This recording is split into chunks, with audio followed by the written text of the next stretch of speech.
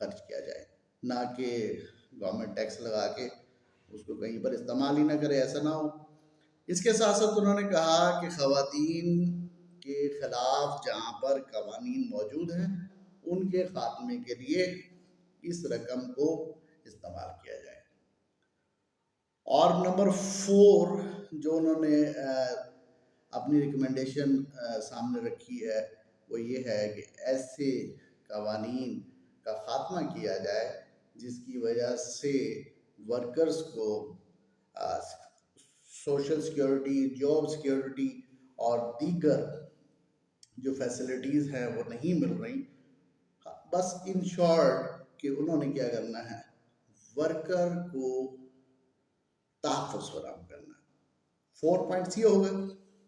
جو ان کا 5th point تھا وہ سب سے اہم ہے، جس کے اوپر ڈیبیٹ ہونی ہے، وہ یہ ہے کہ آکسفام یہ کہہ رہا ہے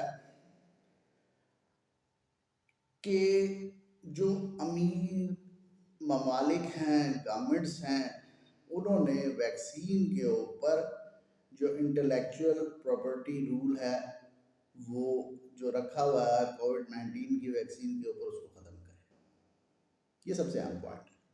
یہ سمجھنے والا پوائنٹ ہمارے سامنے موجود ہے کہ انٹلیکچوئل پراپرٹی کیا ہوتی ہے، کہ اگر کسی ایک بندے نے ایک ویکسین بنا لی تو دوسرا WHO کے قوانین ایسے ہیں، اور بل گیٹ صاحب بھی اس میں آگے آگے رہے، انہوں نے کہا نہیں، یہ نہیں، اس کی ہم اجازت نہیں دے سکتے کہ کوئی اور ملک اسی فارمولے کی بنیاد پر ویکسین کو بنائے۔ ٹھیک ہے، تو جیسا کہ آپ دیکھتے ہیں کہ ایک کھانسی کا شربت ہے، سیرپ ہے، تو وہ ڈفرینٹ کمپنیز بنا رہی ہیں، تو اسی طرح بہت ساری کمپنیز یہ صلاحیت رکھتی ہیں کہ اگر انہیں وہ فارمولہ، وہ میتھڈالوجی دے دی جائے تو وہ یہ ویکسین بنا سکتے ہیں، کہ اس کے ذریعے اس وبا کا آپ جلد از جلد خاتمہ کر سکتے ہیں۔ یہ ان کی تجاویز تھیں، اور زیادہ جو سٹیٹسٹکس تھے اس کے، انہوں نے خاص طور پر وہ فوربیز ایک امریکی جریدہ ہے وہاں سے لیے تھے، اور وہ اٹ سیلف ایک کریڈیبل پیپر سمجھا جاتا ہے، تو اس کی کریڈیبلٹی کے اوپر تو کوئی شک کیا نہیں جا سکتا۔ پوری دنیا اس کے اوپر ڈیبیٹ کرنے جا رہی ہے، تو اب ہم نے بھی یہ دیکھنا ہے۔ لاسٹ میرا میسج یہ ہے کہ جیسے پوری دنیا کے اندر چند افراد نے فائدہ اٹھایا اور میجورٹی جو ہے وہ اس سے متاثر ہوئی، اسی طرح کیا پاکستان میں تو یہ صورتحال نہیں بنی؟ پاکستان میں چند لوگ فائدہ اٹھا گئے، اور کچھ لوگ ایسے ہیں جو ابھی تک کرونا کے نام پر کیا کر رہے ہیں، فائدہ اٹھا رہے ہیں۔ ٹھیک ہے، دنیا، پوری اکانومی دنیا کی متاثر ہوئی ہے۔ پہلے جہاں پر کارگو کے 10 شپ چلتے تھے، اب کیا ہے 2 سے 3 پہ بات آئی ہوئی ہے، لیکن اتنے بھی حالات برے نہیں ہیں جتنا انسان برے کر دیتا ہے۔ اور اس کے ساتھ ساتھ یہ تو بات ہو رہی ہے ویکسین لگوائیں۔ ہمارے ہاں تو ابھی تک یہ ڈیبیٹ چل رہی ہے کہ ابھی ویکسین آپ کو لگوانی چاہیے یا نہیں لگوانی چاہیے۔ ٹھیک ہے، تو اور خاص طور پر اس کو یہ بھی سمجھا جا رہا ہے کہ یہ جو وائرس ہے یہ ہیومن میڈ ہے یا نیچرل ہے۔ اس کے اوپر بھی ڈیبیٹ پاکستان کے اکثر حلقوں میں چل رہی ہے۔ لیکن ڈیبیٹس جتنی مرضی کر لیں، ہیومن میڈ ہے، نیچرل ہے، جو کچھ ہے، ایک وبا ہے، اور وبا کا خاتمہ ہمیشہ کس سے ہوتا ہے؟ ویکسین سے۔ کوئی بھی دنیا میں وبا آئی ہے، اس کا خاتمہ اس کی ویکسین بنا کر ہی کیا گیا ہو، چاہے وہ خسرہ ہو، چاہے ملیریا ہو، چاہے طاعون ہو، یا کوئی بھی ہو آپ لے لیں۔